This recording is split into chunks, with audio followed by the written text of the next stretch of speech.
Hello दोस्तों, प्रणाम, राधे राधे। कैसे हैं? आशा करती हूँ आप लोग अच्छे होंगे। एक सकट चौथ का व्रत का सोहर गीत है जो बेटों के लिए लोग व्रत करते हैं और पूजा करते हैं। वही सकट का सोहर गीत है। आप लोगों को अच्छी लगे लाइक शेयर सब्सक्राइब करना और कमेंट में ज़रूर डालना कैसे लगी मेरी वीडियो। धन्यवाद। चौथी के व्रत बड़ा पावन, बड़ा ही सुहावन, बड़ा ही सुहावन, बड़ा मन भावन हो। चौथी के व्रत बड़ा पावन, बहुत सुहावन, बहुत सुहावन, बड़ा मन भावन हो।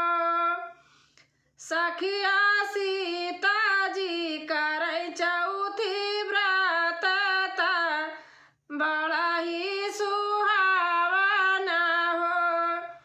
सखिया सीता जी करे चौथ व्रत बड़ा ही सुहावन, बड़ा मन भावन हो। मचिया ही बैठी कौशल्या रानी सीता से जा पूछाई, सीता से पूछाई हो। मचिया ही बैठी कौशल्या रानी सीता से पूछाई, सीता से पूछाई हो। बहुआ कवन कवन ताप की उतलवा कुसा पायु तलवा कुशलालन पायु हो। बहुआ कवन कवन ताप की उतलवा कुसा पायु तलवा कुसा पायु लवा कुशलालन पायु हो।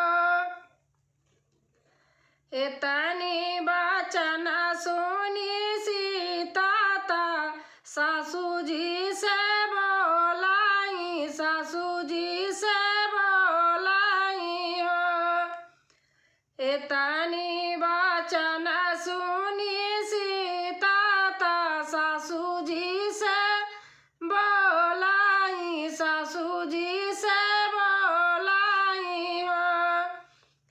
सासू भरा है मैं उठी के नहायऊं, सूरज पैया लागेऊं, सूरज पैया लागेऊं हो। सासू भरा ही मैं उठी के नहायऊं, सूरज पैया लागेऊं, सूरज पैया लागेऊं हो।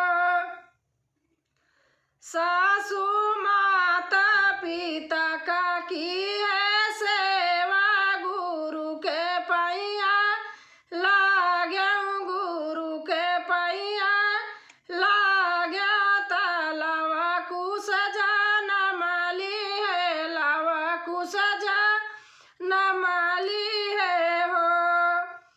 भूखी रहे मई चौथिया ता चौथ का दुई दसिया ता चौथ दुई दसियाई हो। भूखी रहे मई चौथिया ता दूसरा परन करऊं, दूसरे नी परन करऊं हो।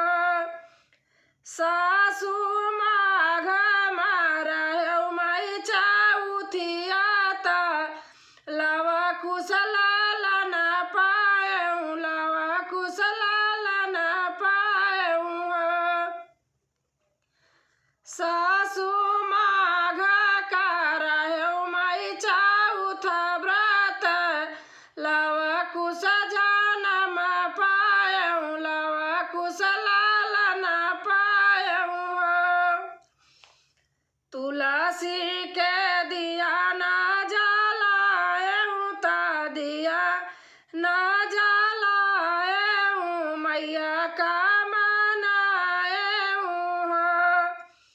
सासू भूखी रहे सोलह चौथिया तलवा कुशल न पाए लवा कुशल न पाए हो। सासू भूखी माई रहे सोलह चौथिया तलवा कुशल न पाए लवा कुशल न पाए हो। हंसी हंसी बोली कौशल्या रानी बोली कौशल्या रानी हो। हंसी हंसी बोली हाय कौशल्या रानी बोली हाय कौशल्या रानी। सीता का आशीष दी सीता का आशीष दी हो। बहुआ जुगा जुगा बढ़ाई तोरा गया मरे रहाई लवा कुशया मरे रहाई ललनाई हो। बहुआ जुगा जुगा बढ़ाई तोरा गया मरे रहाई लवा कुशया मरे रहाई ललनाई हो। बहुआ दिन दिन बढ़ई तोहरा परिवार तलवा कुशया मरे रहे लवा कुशया मरे रहे हो। जैसे रहाई चांद संग चांदनिया ता चांद संग चांदनिया ता सूरज संग किरनिया हो। जैसे रहाई चांद कई चांदनिया ता चांद संग चांदनिया सूरज संग किरनिया हो। बहुआ वैसे रहाई ललना तोहार ता जुगा जुगा बेसई हो जुगा जुगा खेलाई हो। बहुआ वैसे